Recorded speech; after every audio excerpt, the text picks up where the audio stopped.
sommes réunis pour relever un défi essentiel: bâtir un marché commun africain solide et durable.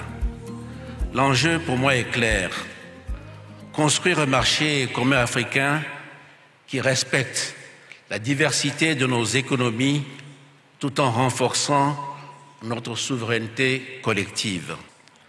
Mon premier point est que nous avons besoin d'un marché africain plus résilient et d'une intégration régionale pour faire face aux crises mondiales. Un marché commun africain doit être conçu comme un espace de résilience où la coopération régionale sert à renforcer les capacités locales et à augmenter notre indépendance stratégique. L'idée n'est pas seulement de libéraliser le commerce, mais de bâtir un écosystème économique souverain. Ma deuxième remarque est que notre marché commun doit se construire de manière pragmatique et solidaire. L'intégration économique ne va pas résoudre d'elle-même les problèmes structurels en Afrique, comme les inégalités économiques ou les disparités géographiques. L'intégration économique doit être un moteur d'autonomie et de prospérité partagée. Pour cela, nous devons commencer par reconnaître les asymétries entre pays et proposer des solutions adaptées.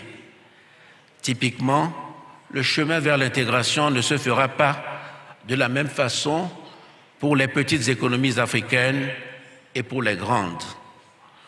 Un modèle d'intégration flexible est possible, mais cela demande des stratégies bien pensées, des institutions solides et des engagements clairs.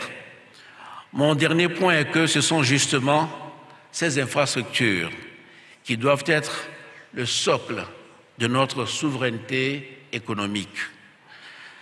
L'infrastructure est bien plus qu'un simple réseau de routes, de ports ou de lignes électriques. C'est ce qui permet à nos échanges de se faire. C'est ce qui relie nos communautés. C'est le socle sur lequel repose notre capacité à échanger, à produire et à prospérer. Sans elle, l'idée même de marché commun reste théorique.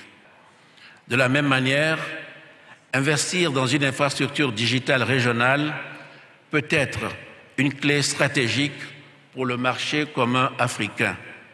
Il faut toutefois garder en tête que la digitalisation peut facilement devenir un levier d'exclusion si elle n'est pas pensée de manière inclusive. Je conclurai en disant: le marché commun africain ne sera pas seulement un espace d'échange économique. Il doit être surtout une déclaration de souveraineté et de solidarité.